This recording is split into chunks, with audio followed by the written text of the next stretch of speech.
Oakland jewelry store hit by smash and grab in broad daylight. Make sure y'all hit a like for the algorithm, subscribe to the channel, and turn on your notifications. Let's rock. Tonight, we are starting in Alameda County, specifically in Oakland, where the city is certainly no stranger to smash and grab robberies. This video is from March when 3 separate Chevron gas stations were hit all in one night. Well, today, a smash and grab cost one Oakland business almost everything. Police say that thieves crashed a truck into a jewelry store before they rushed in and took basically whatever they could. Our Amanda Harry talked with the owner and his son about what that means for the business going forward.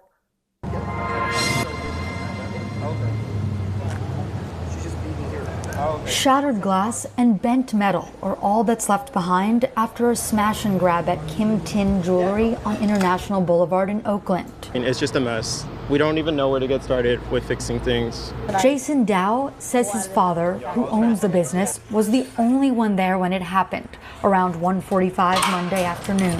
I was scared for his safety, right? Because usually, well, there's been a lot of stories about jewelry stores getting robbed in the Bay Area, and a lot of them ended out fatal. So I was really worried. After getting the call, Dow rushed down to the store to see his father, grateful to find he was alive with just some cuts and bruises.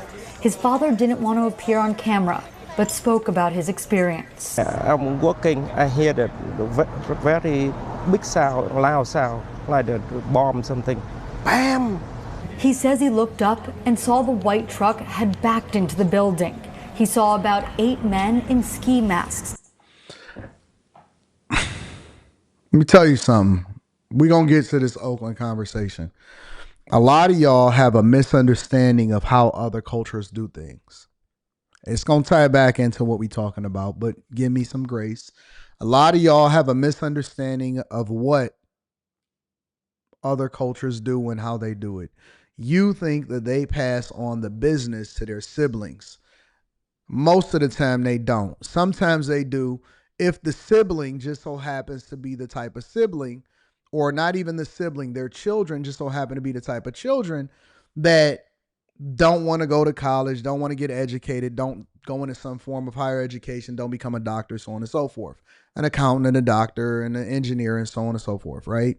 But in most instances, and I actually was having a conversation because people was debating me about this last week, and I was having a conversation with some of my friends with other cultures, and I was asking them what was their background, where did they come from, what was happening, and so on and so forth.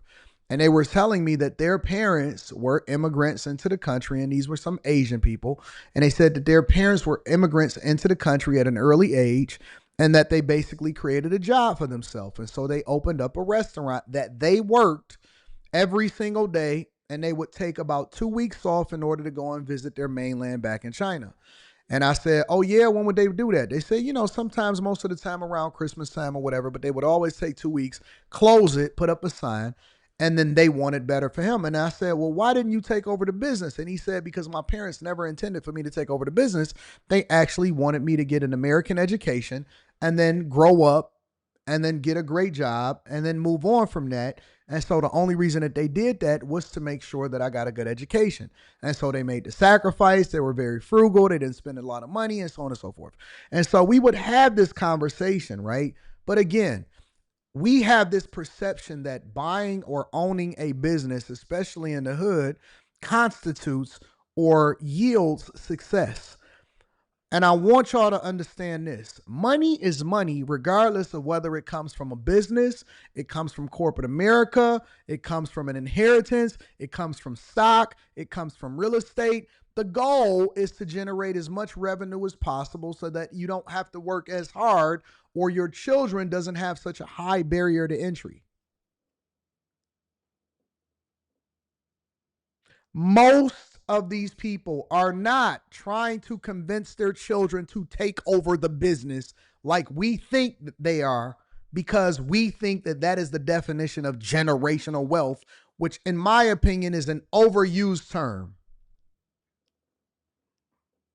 They want their children to be the doctors, to be the scientists, to be the surgeons, to have higher education, to live a better life, to be AI machinists and software engineers and civil engineers and architects.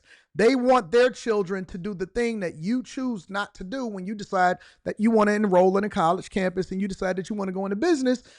And they push their kids, they condition their children, they make them focus on math and sciences, and they put them on a schedule and they make sure that they're disciplined. And so that is the key to success. I'm telling you this because as you look at this jewelry store, it's not necessarily something I believe that he probably wanted to do. They can't wait for an opportunity to retire. A lot of them, for whatever money that they make, they use it to take care of family that's back home.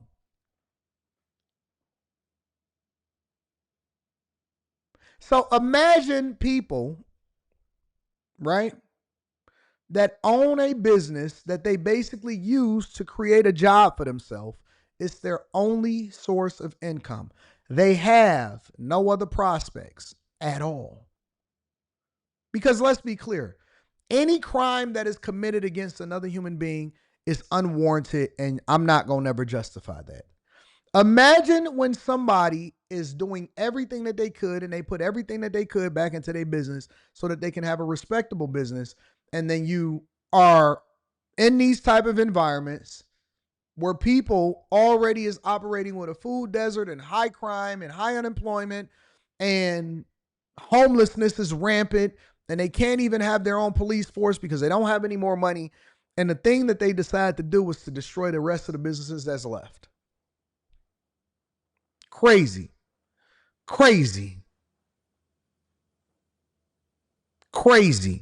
insane. Came inside and used hammers to break open the jewelry cases. They made sure he couldn't intervene. One guy stay back, put the gun on me. I'm scared, but I know they don't want me to die. He says the suspects took all the jewelry and almost all of the money, then jumped into other vehicles and got away. The truck was left and later towed by police. Dow says the business was everything to his father. My dad, he used his life savings to renovate the store, and we had only opened about 6 months ago. So, it's really hard for our family. Dow's family already started raising money to try and rebuild. But for now, they don't have the funds to repair all the damage. So they're forced to close down. He's a good man and he's very hardworking. So it's really sad to see something happen like this in Oakland. As we said, Oakland has seen a lot of these smash and grabs this year. That includes at a 7-Eleven near Lake Merritt. That store was hit twice in a 24-hour period back in April. Once when thieves used a stolen car to ram into the front of the building, and again hours later when they threw a rock through the door. The cashier who had been working there told us he had enough and quit. Oakland police said earlier this month that violent crimes, including robberies, have dropped in the first 6 months of the year.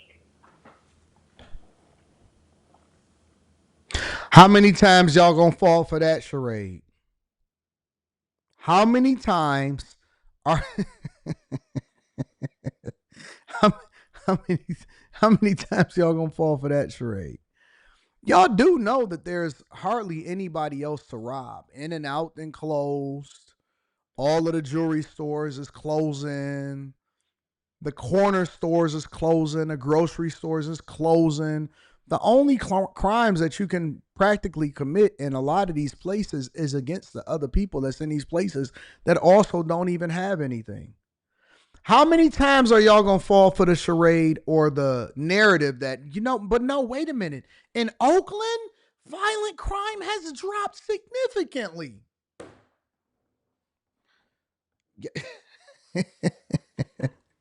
They're going to keep on spitting in our face. You're going to keep on letting them finesse you and thinking that violent crime is down in your community. Family.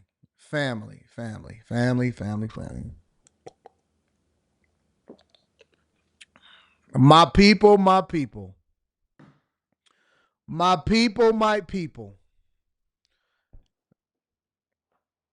Are y'all going to continue to let every single Democrat run an audible on y'all? Y'all going to let them throw the audible on y'all so you telling me every city, Denver, Oakland, Chicago, Los Angeles, Memphis, Chocolate City, DC. All of the pockets in Miami, outside of Miami Beach and Brickell and the Design District and Wynwood, because that's now gentrified. We like to say gentrified. Houston, Dallas. All of the crime is down. 30%, 40% is less than half. Stop, nigga. Stop. Stop, stop, stop, stop, stop. Fool me once, shame on me. Fool me twice, or shame on you. I'm doing the Bush. Fool me twice, you can't get fooled again.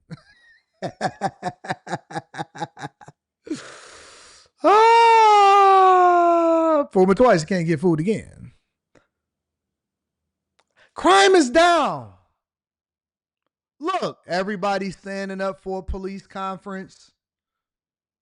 We recently had the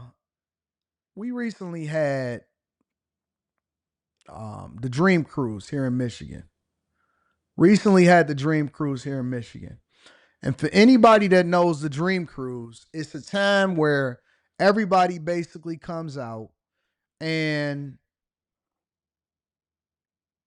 bring out their old schools, bring out the new schools, and all of that stuff, right?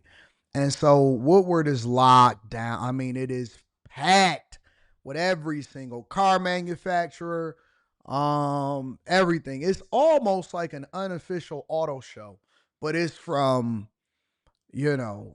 almost at Pontiac all the way down to 8 Mile, and Woodward is on pack. It's on pack.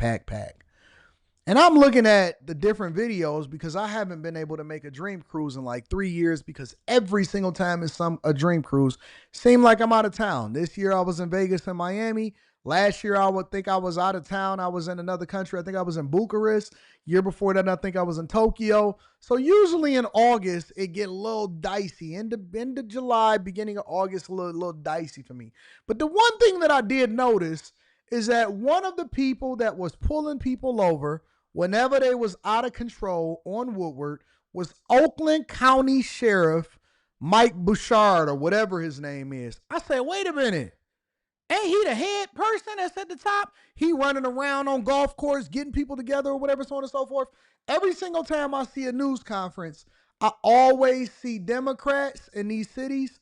I see Democrats posturing, putting on a good front, making sure that they communicate to the people and all of this stuff.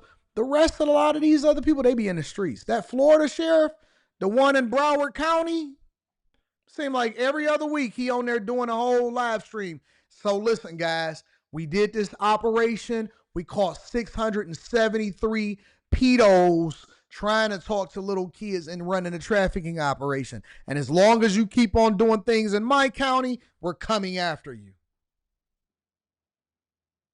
They stay on it. They do not be messing around. They don't mess around, not even a little bit.